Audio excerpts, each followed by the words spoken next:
This video is sponsored by Bambu Lab.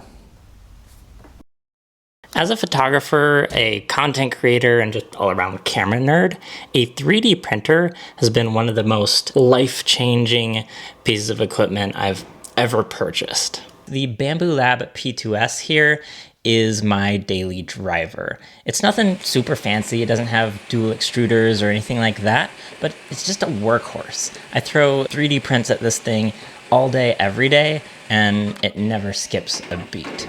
I mostly use this for 3D printing my own camera accessories and equipment. Now, obviously you can use 3D printers to print all kinds of things, but staying on the topic of photography, if you're a photographer and you even just print 1 or 2 camera accessories a month instead of buying them, a 3D printer can actually pay for itself pretty quickly. Using the Bambu Handy app gives you instant access to over 2 million free 3D models that you can use. And you can even start printing these straight from your phone. I used the Bambu Handy app just today to start printing a thumb grip and a shutter button for the Fuji X-M5. All I had to do was find the model that I wanted, choose the color of filament to use, and then just hit print.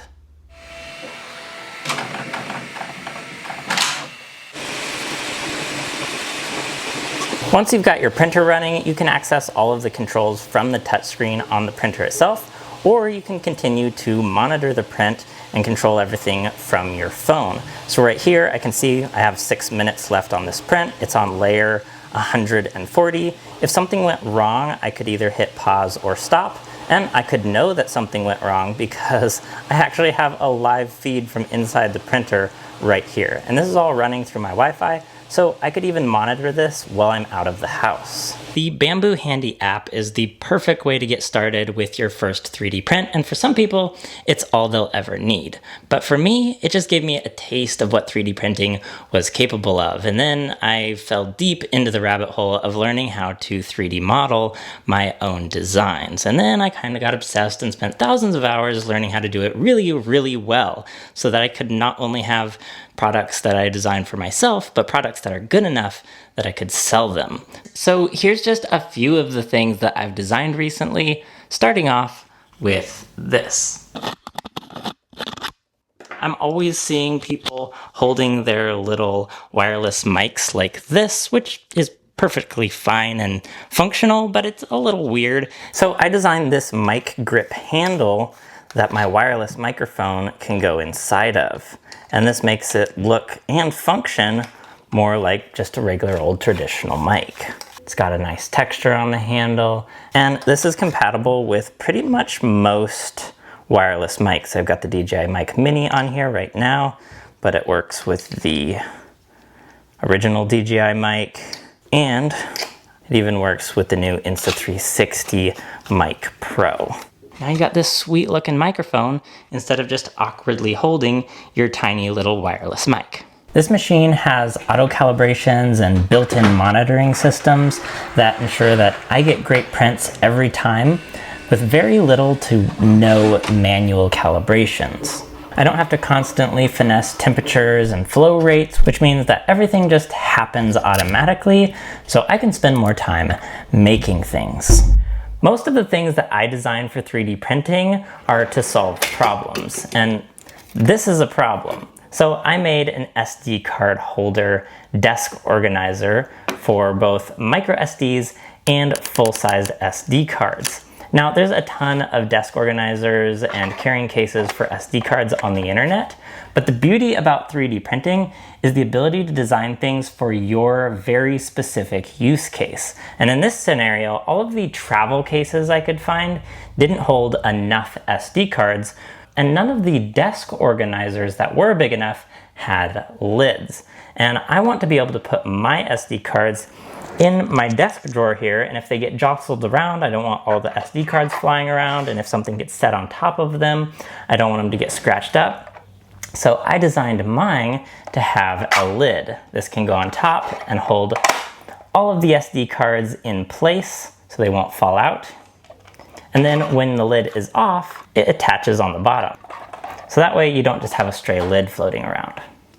By the way, all of the 3D designs that I'm showing in this video are available using the links in the description. And even if you don't have a 3D printer, you can even order my products. They'll get manufactured and shipped to you. Even though this is a sponsored video, I still purchased my Bambu Lab P2S with my own money. And one of the reasons that I chose this particular model was because it's a Core XY machine, which in general is just going to provide more reliable and better quality prints compared to a bed slinger. It's fully enclosed, which helps ensure consistent chamber temperatures and also makes it really quiet. One model that I keep printing over and over because I just don't have enough of them yet is this wall-mounted storage system that I call the slide release panel. The slide release panel is a wall mounting solution for quick release plates. So a standard 38mm quick release, it just slides in and then gravity is going to hold it in place, which is why I'm calling it a slide release rather than a quick release. These are designed to mount next to each other, so you can have multiple of them, or you can stack them on top of each other and build out the panel as big as you want. Now my camera can go from the tripod to being mounted and stored in less than a second. Literally anything that has a 1/4-20 thread can then have a quick release plate connected to it. So quick release plate is going on the bottom of my lights. My lights are going on the panel. It's already really versatile as it is, but I've also started designing some accessories to expand the utility even more, like this cold shoe mount adapter. This slots in, and now you have a cold shoe mount. You can hook anything on there that has a cold shoe mount, like little shotgun mics like this. So now those are going on the panel as well. If you've watched any of my other videos, you've probably seen a top-down shot like this. So the next thing I designed was a top-down extension mount. This has multiple mounting points on each side, a mounting point on the end. It slots onto the slide release panel just like everything else. And then your camera slides onto that and you've got yourself a top-down camera rig just like that. Then when you're done with it, camera comes off.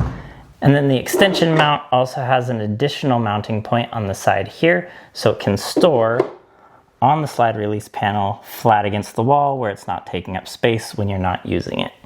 The AMS, or Automatic Material System, is an additional accessory that sits on top of this machine. It holds multiple spools of filament and can automatically switch between them, even during a print for doing multicolor printing.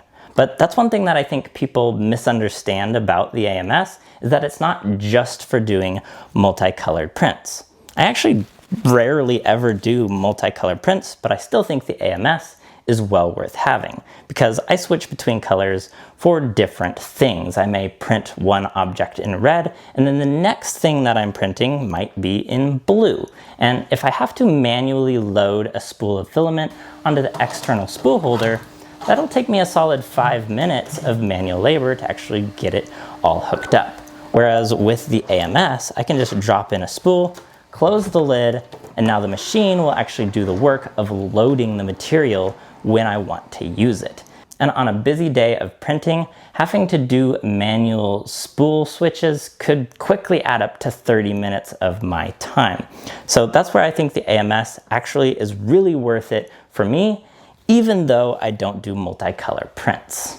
As a photographer, one thing that I've acquired way too many of is action cameras. And one of my favorite pastimes is just designing accessories for my action cameras. Like this carrying case that unscrews like this.